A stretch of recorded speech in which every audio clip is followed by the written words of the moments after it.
अभी हम लोग पटना जिला के बराह गांव के पास पहुंचे हुए हैं और ये लगभग छतियाना रोड से 3 किलोमीटर अंदर है।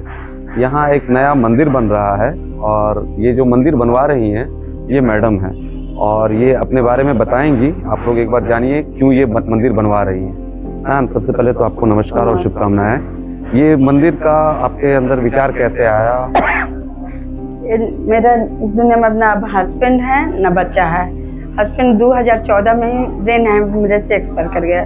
उसके बाद बच्चा मेरा 12th का एग्जाम दे रहा था, रामदेव बाबा का स्कूल में पढ़ता था। तो कोरोना जो हुआ उसमें अब उधर मतलब जब कोरोना होता था तब आने जाने का व्यवस्था खत्म हो जाता था।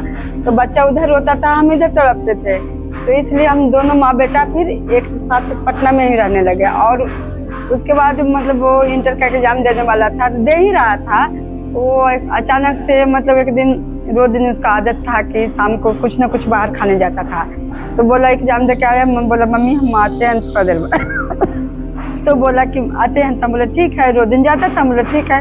वो गया तो वापस नहीं आया। थोड़ा देर के बाद उसका मोबाइल पर मैसेज आया, तू आ रहा है ना भाई। तो हमको लगा कि किसी को उतना कुछ जानता नहीं है, तो फिर हम उतना ध्यान नहीं दिए। फिर उसके बाद जब आधा घंटा तक नहीं, 10 मिनट से ज़्यादा नहीं रहता था बाहर, 10-15 मिनट ऐसे नहीं रहता था फालतू।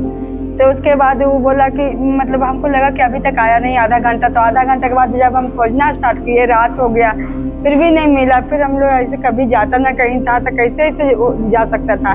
रात भर बेचैन रहे। वैसे ही सुबह होके भी हम लोग खोजे, शाम हो गया, फिर रात हो गया। मतलब मोबाइल में फोन उसका फोटो लेकर के हर जगह हजारों आदमी से पागल की तरह के आप इसको देखे, हम इसको देखे। लेकिन फिर सुबह हुआ तो कोई बोला कि रेलवे लाइन के किनारे एक बॉडी फेंका हुआ है। हमको नहीं विश्वास हुआ, हमको लगा कोई होगा कि हमको बेटा को कौन इतना छोटा को क्या करेगा ना करेगा। तो नहीं, लेकिन सब लोग कहा कि जाके देखिए ना। तो हम जाके देखे तो बॉडी तो नहीं था उस समय वहाँ पर, लेकिन लोग फोटो खींचा था। तो दिखाया फोटो तो लगा ही मेरा बेटा है। तो फिर उसके बाद आपके पास कोई नहीं रहे, शौहर भी गुजर गए थे और बच्चा इकलौता था वो भी गुजर गया। सास ससुर पाले चले गए। तो आप करती क्या थी? आपके हस्बैंड क्या करते थे? मेरा हस्बैंड देखिए खेती प्लस छोटा मोटा बिजनेस करते थे।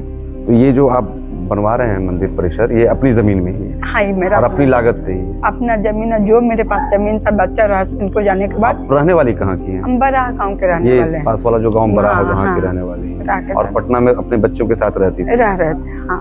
तो ये जो भी लगभग 2-2.5 सालों से बन रहा है, हाँ। और इसमें जो भी लागत है वो आपका व्यक्तिगत लागत है? हाँ, जमीन किसी भी तरह का कोई सहयोग नहीं? इसमें किस देवी देवता का? इसमें यहाँ पर राधा की मूर्ति रहेंगे, ऊपर में 10 अवतार सप्तऋषि का मूर्ति बनवाए हैं गुंबद पर। इसमें सूर्य नारायण जी रहेंगे, ऊपर में 8 सिद्धि, सूर्य भगवान को लेकर 9 निधि। और वहाँ पर दुर्गा जी का एक ही अभी मूर्ति बने। ऐसे मेरा इच्छा है कि 9 दुर्गा रहे वहाँ पर, छोटा 8 मूर्ति और बने। और उसके बाद मेरा बेटा और बच्चा का स्मारक है, उसी का याद में हम कर रहे हैं। वहाँ पर जो है उसमें पंचमुखी हनुमान जी रहेंगे गेट के सामने। और उसके बाद यहाँ पर साई बाबा शनि देव रहेंगे।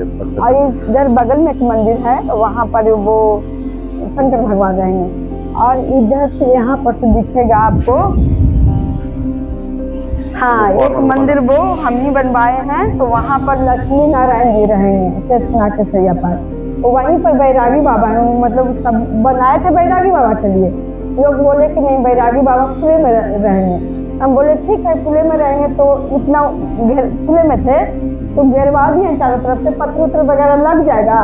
तो मंदिर बनवा ही दिए थे, तब कोई न कोई देवी देवता को वहाँ बैठाना था। सोचे वहाँ पर अक्सर बहुत बड़ा सा लंबा सा वहाँ से निकल कर यहाँ से निकल कर वहाँ जाता है, हम ऐसे लोग देखते हैं। इसलिए हम सब बोले कि यहाँ पर नाग देवता का वास है।